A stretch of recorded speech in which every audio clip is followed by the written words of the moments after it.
sommes dans les notes de cours sur les inéquations ici. Et nous sommes rendus à la section « Les modes de représentation des sous-ensembles de nombres ». Donc, il y a plusieurs façons de représenter les sous-ensembles de nombres. Alors, on va les voir ici à notre page de mode de représentation. Allons-y avec, tout d'abord, si les variables sont discrètes ou continues. Alors, les variables sont discrètes, donc c'est une variable qui est un élément des nombres naturels ou des entiers. Par exemple, un nombre de garçons, un nombre de téléviseurs. Quand j'ai une quantité de quelque chose, je ne peux pas avoir des 3,4 garçons. Donc, quand ce sont des entiers, positifs ou négatifs, c'est une variable discrète. On dit d'une variable qui est continue si elle est élément des rationnels ou des réels. Donc, par exemple, un montant d'argent, une distance, le temps, une température. Donc, il peut prendre plusieurs valeurs avec des parties décimales. Allons-y ici avec certains modes de représentation, les exemples, comment on l'écrit. Et nous allons cocher si c'est un mode de représentation pour les valeurs discrètes ou continues ou les deux. Allons-y avec l'extension. Alors, l'extension, ici, c'est seulement pour les valeurs discrètes, donc entières. Exemple, puisqu'on parle d'un nombre entier, compris entre 5 et 9 inclusivement. Alors, l'extension, c'est tout simplement toutes les énumérer entre accolades. Alors, ici, j'ouvre mon accolade et je commence. Est-ce que 5 est inclus? Donc, ici, on dit les nombres entiers compris entre 5 et 9 inclusivement. Alors, le 5, 6, 7, 8 et 9. Je les ai tous énumérés avec des virgules et je ferme l'accolade du mieux que je peux. Les nombres entiers supérieurs à 1. Alors là, c'est les entiers, donc 1, 2, 3, 4, 5, 6, à l'infini. Je ne vais pas tous les nommer. Alors, comment j'écris ça avec le mode de représentation en extension? Toujours en accolade. Donc, je commence à 1 et j'en énumère au minimum 3. 1, 2, 3, virgule. Et je fais 3 petits points pour dire que ça continue à l'infini. Le symbole qui dit que ça continue, c'est 3 petits points. Pas 2, pas 4, 3 petits points. Et je termine avec mon accolade fermée. Alors, c'est le mode de représentation en extension qu'on peut faire exclusivement avec les variables discrètes. L'intervalle. L'intervalle, c'est avec les variables continues seulement. Alors, ici, j'en ai 3 exemples. L'intervalle, c'est avec les crochets. Les nombres réels de moins 5 inclus jusqu'à 8 non inclus. Alors, je m'en vais de moins 5 à 8 et j'ouvre ou je ferme mes crochets. Comme le moins 5 est inclus, je m'arrange pour qu'il soit inclus dans mon crochet.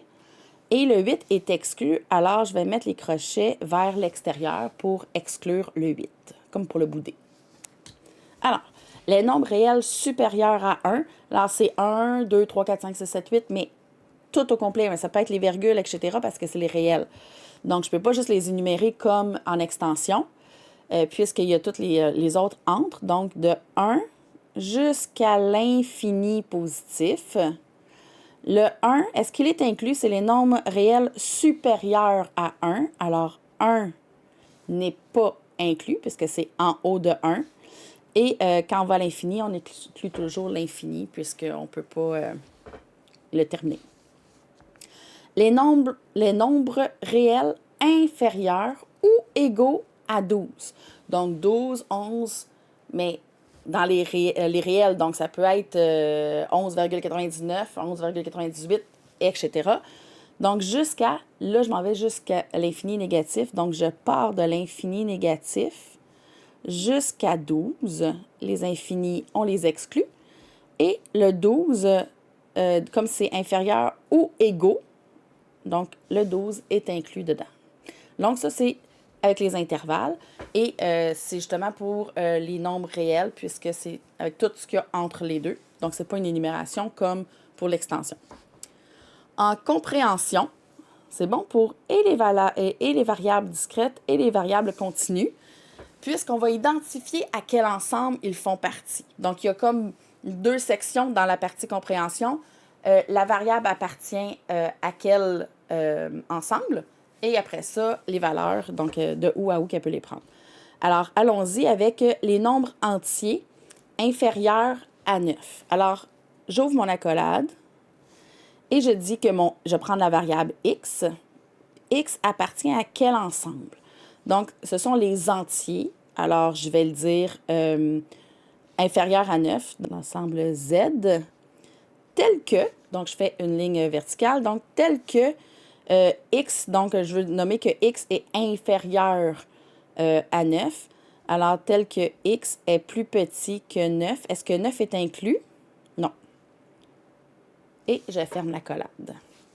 Alors, les deux sections, c'est à quel ensemble appartient ma variable. Je la nomme puis je dis à quel ensemble. Et ensuite, je vais décrire avec les symboles plus grands, plus petits, etc. Les inéquations. Les nombres réels. Donc, ici, on avait les entiers, j'ai mis Z. Ici, j'ai les réels. Oups, excusez, on ne voit plus. Alors, j'avais les entiers. Maintenant, j'ai les nombres réels, compris entre moins 1 non inclus et 7 inclus. Donc, de moins 1 à 7, exclus puis inclus. Donc, on va y aller avec nos symboles d'inéquation. Mais avant tout, on va identifier notre variable x et on va identifier à quel ensemble x appartient. C'est au réel, ici. Pas juste positif, pas juste négatif. Donc, je vais dire les réels, tels que, barre verticale, on est entre moins 1 avec le x et 7. Attention, je regarde qu'est-ce qui est inclus et pas inclus. Donc, moins 1 non inclus, je ne mets pas de petite barre en dessous, et 7 inclus, lui est inclus, je vais mettre ma petite barre. Donc, x appartient à quel ensemble, et après ça, avec les intervalles de où à où. Et un dernier mode de représentation, je vais manger qu'on le voit tout le long, parfait. La droite numérique, c'est bon autant pour la variable discrète que continue, c'est juste qu'on ne le dessinera pas de la même façon. Allons-y avec les nombres entiers. Fait comme ici, c'est des nombres entiers. C'est vraiment juste sur les points. Donc, tous les nombres entiers compris entre 5 et 8 inclusivement. Donc, ici, il faut que, je ne sais pas comment on la voit, là, il faut qu'on gradue notre droite. Alors, mettons qu'on met 0 ici et qu'on fait des bonds de 1, 2, etc. Il faut que j'aille de 5 à 8 inclusivement. Donc, 1, 2, 3, 4. Ici, c'est mon 5. Et c'est que les entiers. Donc, c'est le 5, un point, le 6, un point, le 7, un point, le 8, un point. Et c'est tout. Mais je ne fais pas une ligne en continu, je fais juste des points. Je ne suis pas obligée de toutes les écrire. Je n'écris pas juste ceux que j'ai besoin. C'est juste que je les écris. Là. Le 9, je peux encore l'écrire. 10, mais il n'y aura pas de points. Donc, mes points sont vraiment juste sur ceux qui font partie de l'ensemble d'intervalles que je veux. Deuxième exemple, encore une fois, c'est des nombres entiers. Alors, c'est une variable discrète supérieure à moins 3. Alors, si je vais commencer, je ne commencerai pas mon 0 au début, vu que je commence à moins 3. Disons que je vais mettre mon 0 dans le milieu. Donc, j'ai moins 1, 1 de chaque côté. Comme ça, je détermine mon pas de graduation. Moins 2, donc ici, j'ai moins 3. Et on est encore dans les entiers, donc c'est des points. Et c'est tous les nombres qui sont supérieurs à moins 3. Alors, je vais faire un point sur tous les nombres supérieurs à moins 3 jusqu'à temps que ma droite soit remplie. Donc, on comprend que ça continue après, mais que je ne pouvais pas en mettre puisque je suis arrivée au bout. C'est comme ça que je vais dire que ça va à l'infini. Les nombres réels, donc cette fois-ci, c'est une variable continue, en continu. Donc, il y en a aussi entre les points. C'est pour ça que je vais faire une ligne. Nombre de 6 à 9 non inclus. Alors, si je commence mon 0 ici, 1, 2, 3, 4, 5. Ici, j'ai mon 6, 7, 8, 9. Ouais, OK, c'est un peu collé, là. OK. Là, mes points, si c'est inclus ou exclu, il va être plein ou vide. Comme 6 est inclus, je l'inclus. Jusqu'à 9, non inclus. Alors, le 9 va me faire, je vais mettre un rond vide. Et c'est tout ce qui est entre les deux, puisque je suis dans les réels. Donc, c'est en continu. C'est pour ça qu'on dit en continu. Donc, c'est tout ce qu'il y a entre les deux, toutes les virgules qu'il peut y avoir. Alors, je fais un trait. Mais mes points doivent être clairement fermés puis ouverts. Ici, ce sont les nombres réels, encore une fois. Donc, je suis en continu. Donc, ça va être une ligne. Inférieure à 3. Alors, disons que je vais mettre mon 3 ici. Et c'est tout ce qui est inférieur. Donc, le 3 il est inclus avec un point. Et je fais mon trait jusqu'au bout parce que c'est les inférieurs. Idéalement dessus, là, s'il vous plaît. Donc, pour dire que c'est les nombres inférieurs à 3. Donc, je commence à 3 jusqu'à je remplis jusqu'au bout de ma droite. Donc, c'était nos modes de représentation. Est-ce qu'on a des exemples? Non. Donc, c'était les modes de représentation des sous-ensembles de nombres. Alors, il y a en extension, qui est seulement pour les nombres entiers, donc les variables discrètes, parce que je les nomme dans un ensemble. En intervalle, c'est pour ceux qui sont en continu, puisque c'est d'intervalle de là à là avec tout ce qui est entre les deux.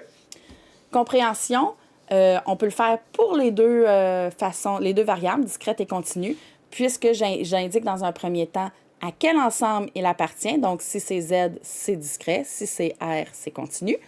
Et après ça, j'écris mon intervalle avec mes symboles. Ou la droite, qui fonctionne pour les deux, des points quand ma valeur est discrète, des lignes, des droites, donc des segments, pardon, quand c'est en continu, en n'oubliant pas de mettre ouvert ou fermé si c'est inclus ou non inclus.